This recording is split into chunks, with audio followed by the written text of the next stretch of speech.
தமிழ்நாட்டிற்கு முதலீடுகளை ஈர்க்க வெளிநாடுகளுக்கு இன்று இரவு புறப்படுகிறார் முதலமைச்சர் மு க ஸ்டாலின். ஸ்வீடன், ஸ்பெயின் நாடுகளுக்கு 10 நாட்கள் பயணம்.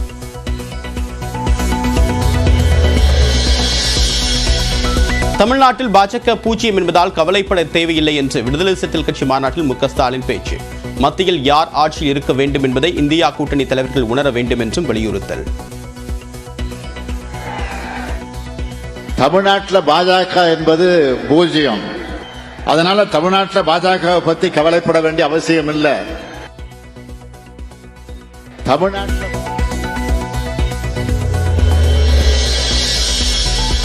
திருச்சி மாநாட்டில் அம்பேத்கரின் ஜெய் பீம் முழக்கத்தை எழுப்பிய திருமாவளவன்.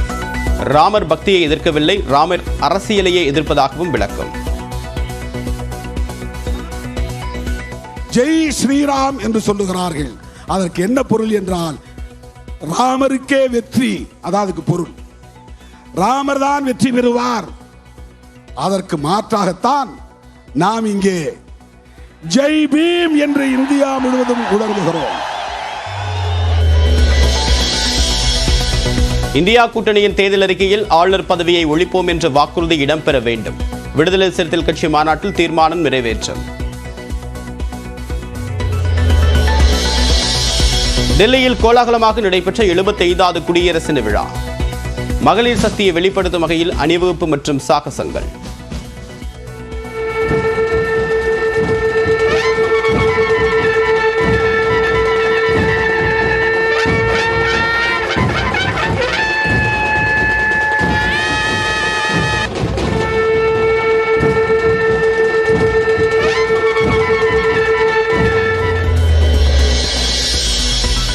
டெல்லி கடமை பாதையில் அணிவகுத்த பல்வேறு மாநிலங்களின் 23 அலங்கார ஊர்திகள்.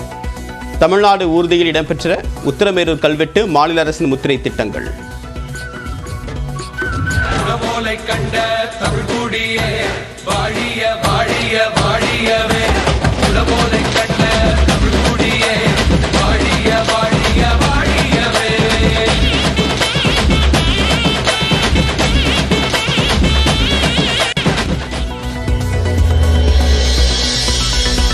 சென்னையில் நடைபெற்ற விழாவில் தேசிய கொடியை பறக்கவிட்ட ஆளுநர் ஆர்.என். ரவி.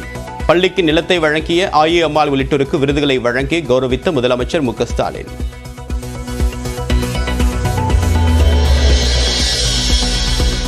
ஆளுநரின் தேநீர் விருந்தை புறக்கணித்த திமுக கூட்டணி கட்சிகள். தங்கம் தென்னரசு, மா சுப்பிரமணியன் உட்பட 5 அமைச்சர்கள் பங்கேற்பு.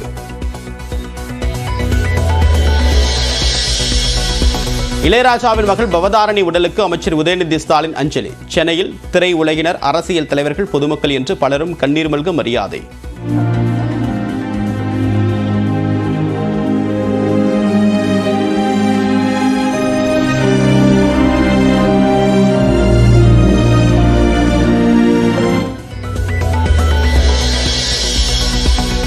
தேனி மாவட்டத்தில் உள்ள லோயர் கேம்ப் பகுதிக்கு கொண்டு செல்லப்படுகிறது பவதாரணியின் உடல். இளையராஜாவின் பண்ணை வீட்டில் இன்று நண்பகலில் அடக்கம் செய்ய ஏற்பாடு.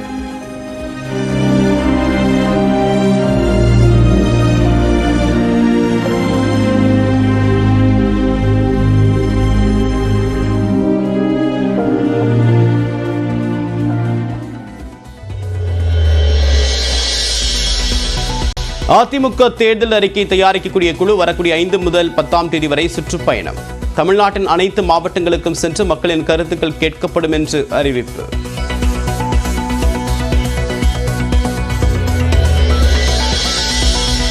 தமிழ்நாடு அரசின் பொறியியல் பணியிடங்களுக்கு வரக்கூடிய 3 மற்றும் 4ஆம் தேதிகளில் மறு கலந்தாய்வு.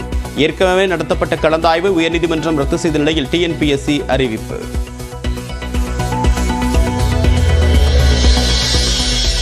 சென்னை பெருங்குடியில் குடிநீர் குழாய் உடைந்து வீணான பல லட்சம் லிட்டர் நீர். அடுக்குமாடி குடியிருப்புக்குள் புகுந்ததால் மக்கள் அவதி.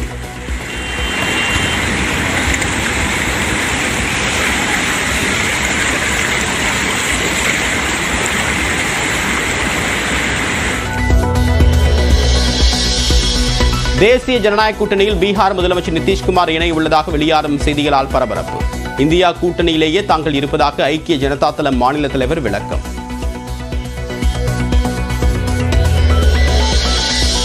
குடியரசு தின நாளில் வாகாயலையில் கொடியிறக்க நிகழ்ச்சி. மிடிக்குடன் பங்கேற்ற 2 நாட்டு வீரர்கள். இல்ல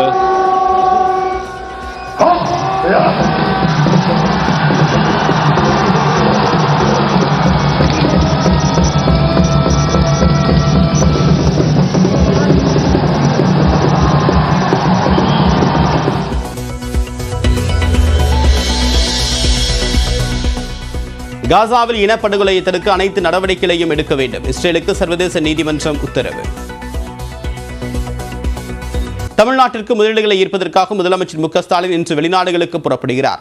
சென்னையில் கடந்த 7 மற்றும் 8 ஆகிய தேதியில் நடைபெற்ற உலக முதலீட்டாளர்கள் மாநாட்டில் 6,64,000 கோடி ரூபாய் முதலீட்டுக்கான புரிந்துணர்வு ஒப்பந்தங்கள் கையெழுத்தாகின. இதன் மூலமாக 27 லட்சம் பேருக்கு வேலைவாய்ப்பு கிடைக்கும் என்று தமிழ்நாடு அரசு அறிவித்துள்ளது. இந்நிலையில் தமிழ்நாட்டுக்கு மேலும் முதலீடுகளை ஈர்க்கக்கூடிய வகையில் வெளிநாடுகளுக்கு முதலமைச்சர் மு.க.ஸ்டாலின் இன்று முதல் பயணம் மேற்கொள்கிறார். இதன்படி சென்னையிலிருந்து விமானம் மூலமாக இன்று இரவு புறப்படக்கூடிய முதலமைச்சர் மு.க.ஸ்டாலின் துபாய்க்கு செல்கிறார். அங்கிருந்து ஸ்வீடன் மற்றும் ஸ்பெயின் நாடுகளுக்கு செல்ல உள்ளார். 10 நாள் பயணத்தை முடித்துவிட்டு அடுத்த மாதம் 7ஆம் தேதி சென்னை திரும்ப உள்ளதாக தகவல்கள் தெரிவிக்கின்றன. இந்த பயணத்தின் மூலமாக தமிழ்நாட்டுக்கு மேலும் பல்வேறு முதலீடுகள் கிடைக்கும் என்றும் எதிர்பார்க்கப்படுகிறது.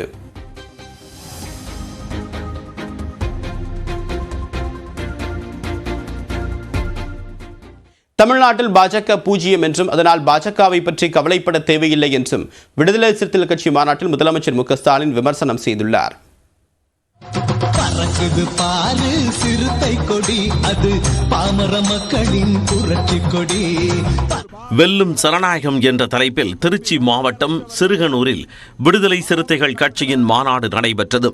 விசிக தலைவர் திருமாவளவன் தலைமையில் நடைபெற்ற இந்த மாநாட்டில் முதலமைச்சர் மு.க.ஸ்டாலின், மார்க்சிஸ்ட் கம்யூனிஸ்ட் கட்சியின் பொதுச் செயலாளர் சீதாராம் யெச்சூரி, இந்திய கம்யூனிஸ்ட் கட்சியின் பொதுச் செயலாளர் டி. ராஜா, தமிழ்நாடு காங்கிரஸ் தலைவர் KS அழகிரி, மதிமுக பொதுச் செயலாளர் வைகோ, இந்திய கம்யூனிஸ்ட் மாநில செயலாளர் முத்தரசன், மார்க்சிஸ்ட் கம்யூனிஸ்ட் மாநில செயலாளர் K. பாலகிருஷ்ணன், மனிதநேய மக்கள் கட்சி தலைவர் ஜவாஹிருல்லா, இந்திய யூனியன் முஸ்லீம் லீக் தலைவர் காதர் மொய்தீன் உள்ளிட்ட கூட்டணி கட்சி தலைவர்கள் பங்கேற்றனர். சிறுத்தைகள் ஒரு மாபெரும் புரட்சியை ஏற்படுத்தியிருக்கிறார்கள்.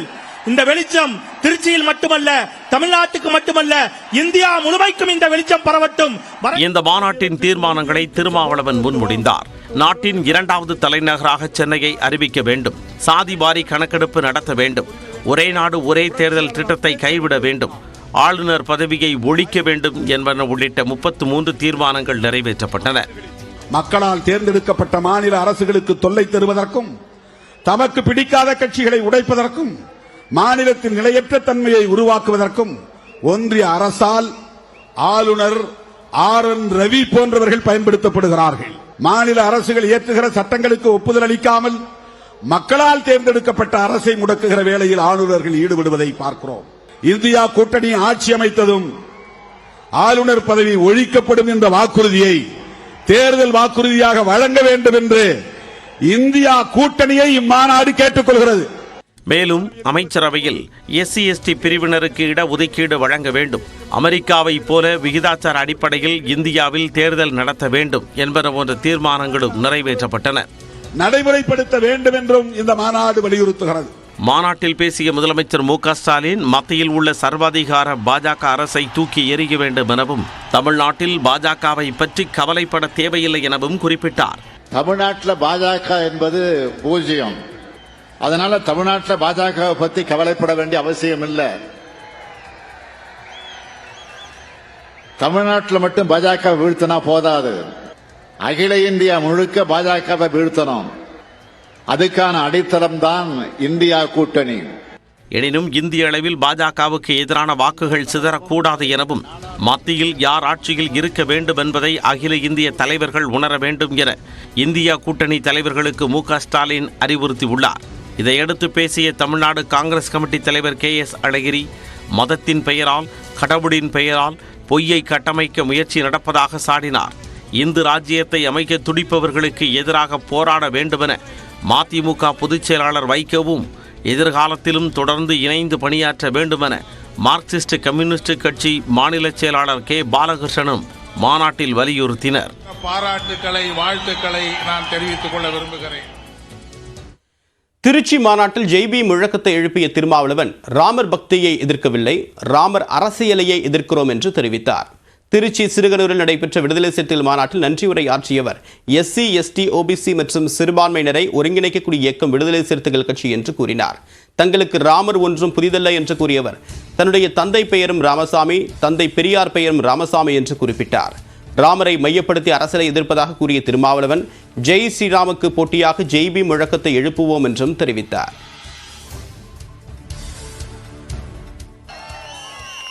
எங்கள் சமூகத்தில் ஏற்கனவே ராமர் அறிமுகமாக்கி இருக்கிறார். ஏதோ உங்களுக்கு மட்டும்தான் சொந்தம் என்று கருதாதீர்கள். நாங்கள் ராமர் பக்தியை எதிர்க்கவில்லை, ராமர் அரசியலை எதிர்க்கிறோம்.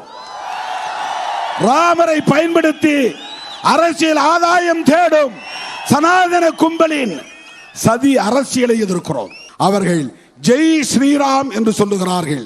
அதற்கு என்ன பொருள் என்றால் ராமருக்கே வெற்றி, அதாவது பொருள் ராமர் தான் வெற்றி பெறுவார். அதற்கு மாற்றாகத்தான் நாம் இங்கே ஜெய் பீம் என்று இந்தியா முழுவதும் உணர்வுகிறோம். சென்னையில் உள்ள இல்லத்தில் வைக்கப்பட்டிருந்த இசையமைப்பாளர் இளையராஜாவின் மகள் பவதாரணியின் உடலுக்கு திரையுலகினர், அரசியல் தலைவர்கள், பொதுமக்கள் என்று பலரும் அஞ்சலி செலுத்தினர். இளையராஜாவின் சொந்த ஊரான பண்ணைப்புறத்திற்கு உடல் கொண்டு செல்லப்படக்கூடிய நிலையில் இன்று நண்பகலில் அடக்கம் செய்யப்படுகிறது.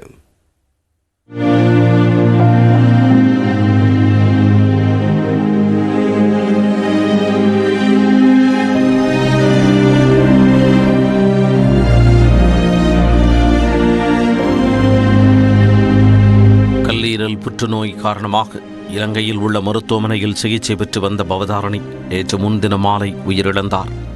இலங்கையில் இருந்து விமானம் மூலம் உடல் நேற்று மதியம் சென்னைக்கு கொண்டு வரப்பட்ட நிலையில் தியாகராய நகரில் உள்ள இளையராஜாவின் இல்லத்தில் பொதுமக்கள் அஞ்சலிக்காக உடல் வைக்கப்பட்டது. இங்கு அரசியல் தலைவர்கள், திரைப்பிரபலங்கள், பொதுமக்கள் என பலரும் அஞ்சலி செலுத்தினர்.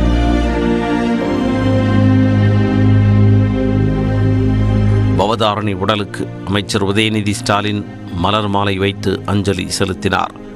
பின்னர் செய்தியாளர்களுக்கு பேட்டி அளித்த அவர் முதலமைச்சரின் சார்பில் தாம் அஞ்சலி செலுத்தியதாக தெரிவித்தார். யுவன் சங்கர் ராஜாவுடைய அருமை சகோதரி தங்கை பவதாரணியுடைய இழப்பு ஒரு மிகப்பெரிய ஒரு வருத்தத்தை கொடுக்குது. கலைஞருடைய குடும்பத்தின் சார்பாக அவங்க குடும்பத்துக்கு என்னுடைய ஆழ்ந்த இரங்கலை தெரிவிச்சுக்கிறேன். மத்திய இணை அமைச்சர் எல் முருகன், அதிமுக சார்பில் முன்னாள் அமைச்சர் ஜெயக்குமார், காங்கிரஸ் சட்டமன்ற கட்சி தலைவர் செல்வ பெருந்தகை, தேமுதிக பொதுச் செயலாளர் பிரேமலதா விஜயகாந்த் ஆகியோரும் அஞ்சலி செலுத்தினர். பவதாரணியின் மறைவு வேதனை அளிப்பதாக பிரேமலதா குறிப்பிட்டார். பவதாரணி ரொம்ப யங் ஏஜில் நம்ம எல்லாரையும் விட்டு போயிருக்காங்க. இது அவங்க குடும்பத்திற்கும், திரையுலகுக்கும், இசை உலகத்திற்கும் ஒரு மாபெரும் இழப்பு.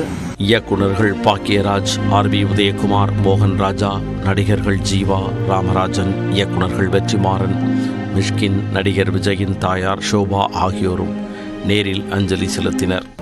அந்த குழந்தைத்தனமான வாய்ஸ், அந்த வாய்ஸ் யாருக்குமே கிடைக்காது. எப்படி இளையராஜா சாரோட வாய்ஸ் ஒரு ஸ்பெஷாலிட்டியோ அந்த மாதிரி பவதாரணி வாய்ஸ் ஒரு ஸ்பெஷாலிட்டி. அந்த வாய்ஸ் மாதிரி ஒரு வாய்ஸ் கிடைக்கவே கிடைக்காது. நடிகர்கள் சிவகுமார், கார்த்தி, விஷால், நடிகை காயத்ரி ரகுராம் ஆகியோரும் அஞ்சலி செலுத்தினர். உலகத்தில் இருக்க அத்தனை மக்களுக்கும் ஒரு கஷ்டமான சூழலில் ஐயா இளையராஜா ஐயா அவர்களும் அவர் இசையில் மிகப்பெரிய ஒரு ஆறுதலாக இருந்திருக்கு. இன்னைக்கு அப்படிப்பட்ட சூழலில் அவர் கஷ்டமாக இருக்கப்ப அவருக்கு ஆறுதல் சொல்றதுக்கு வார்த்தையே கிடையாது. தயாரிப்பாளர் RB சௌத்ரி, இசையமைப்பாளர்கள் ஸ்ரீகாந்த் தேவா, விஜய் ஆண்டனி, பாடகர்கள் மனு, உன்னிகிருஷ்ணன், நடிகர் சதீஷ் உள்ளிட்டோரும் நேரில் அஞ்சலி செலுத்தினர். பவதாரணியின் உடலுக்கு இயக்குனர் சீனு ராமசாமி, நடிகர் ஸ்ரீகாந்த் உள்ளிட்டோரும் மலர் மாலை வைத்து அஞ்சலி செலுத்தினர். இளையராஜாவின் குடும்பத்தினருக்கு இறைவன் தான் சக்தியை தர வேண்டும் என உருக்கத்துடன் தெரிவித்தனர். முதல்ல அவங்களோட அம்மா இழப்பு ஒரு பெரிய இழப்பாக இருந்துச்சு. இன்னைக்கு இப்படி ராஜா சாருக்கும், கார்த்திக்கும், யுவனு எல்லாருக்குமே, குழந்தைங்களுக்கும் எல்லாருக்குமே கடவுள் சக்தியை கொடுக்கணும்.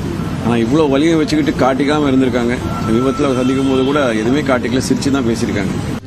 இந்நிலையில் பவதாரணியின் மறைவு வருத்தமளிப்பதாக செய்தியாளர்களிடம் தெரிவித்த ரஜினி, இளையராஜாவை இன்று நேரில் சந்திக்க உள்ளதாக கூறினார்.